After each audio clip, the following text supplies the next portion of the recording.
Hello friends. आज के इस वीडियो में will discuss again charitable trust, जो कि इनकम टैक्स बिल में बहुत सारी चीज़ों को ऑर्गेनाइज किया गया है। आई कैनॉट से दैट कि चेंजेस हैं, बट यस ऑर्गेनाइज किया हुआ है, काफ़ी अच्छे से ऑर्गेनाइज किया हुआ है। तो आज जो हम डिस्कस करेंगे कंप्यूटेशन ऑफ रेगुलर इनकम। तो रेगुलर इनकम को अगर हम देखते हैं चैरिटेबल ट्रस्ट के पर्सपेक्टिव में, तो इसकी जो क्लाउज है, इसकी क्लाउज 335 में इसको एक्सप्लेन किया गया है। जबकि इनकम टैक्स एक्ट जब आज के डेट में जो प्रेजेंट है उसमें दो तीन सेक्शंस में किया हुआ है, तो बहुत ही ब्यूटीफुली एक्सप्लेन किया हुआ है रेगुलर इनकम को। तो अगर आप देखेंगे तो रेगुलर इनकम विल इंक्लूड पहले एक्टिविटी इनकम। एक्टिविटी इनकम वैसी इनकम है जो कि जो उसकी मेजर एक्टिविटी है, चाहे चैरिटेबल और रिलीजियस एक्टिविटी है, उसके थ्रू पैसे आ रहे हैं। जैसे स्कूल है तो आपकी स्कूल फीस रिसीव हो रही है। अगर मान लीजिए चैरिटेबल कुछ सर्विसेज मेंबर्स को प्रोवाइड कर रहे हैं तो उसके मेंबर्स से पैसे आ रहे हैं, दोस काइंड ऑफ थिंग। तो आपकी ये एक्टिविटी इनकम है। तो आप जो एक्टिविटी के लिए बनाया हुआ है चैरिटेबल ट्रस्ट या ऑर्गेनाइजेशन को, उसके थ्रू आ रही है। दूसरा है इनकम फ्रॉम प्रॉपर्टी और इन्वेस्टमेंट। तो income from property and investment doesn't mean कि कमर्शियल एक्टिविटीज नहीं, ये कमर्शियल एक्टिविटीज नहीं है। लेकिन यस, कोई इनकम, कोई प्रॉपर्टी या इन्वेस्टमेंट कुछ ऐसी है जिसके थ्रू वो पैसे इनकम आ रही है उसकी, तो ये फिर उसको भी आपको लेना पड़ेगा।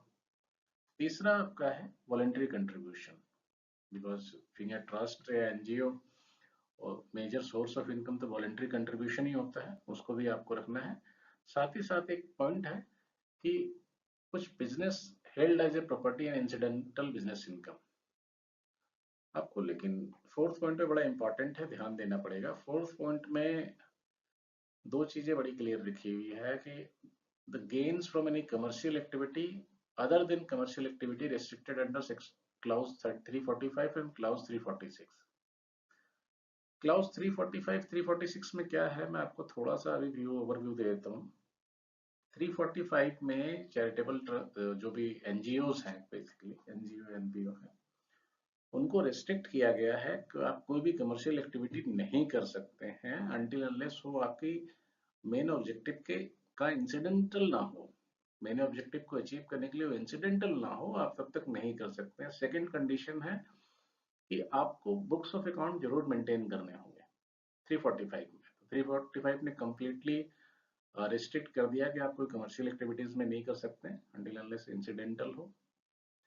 346 में ये बोला गया है कि यस, आप कर सकते हैं, लेकिन अगर आपकी ट्रस्ट या सोसाइटी या जो भी एनजीओ है, अगर जनरल पर्पस यूटिलिटी में अगर आप रजिस्टर्ड हो, अगर आपका ऑब्जेक्टिव वो है तो आप कर सकते हैं। बट दैट टू अगेन वो रिस्ट्रिक्टेड है कि आपका जो टोटल रिसिप्ट है, जो receipt from such commercial activity should not exceed more than 20%। 20% से ज्यादा रिसिप्ट नहीं होना चाहिए।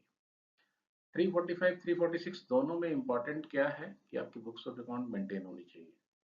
पहला में आप नहीं कर सकते, मैं फिर से रिपीट कर रहा हूँ, पहले 345 में आप नहीं कर सकते अनटिल अनलेस इंसिडेंटल ना हो।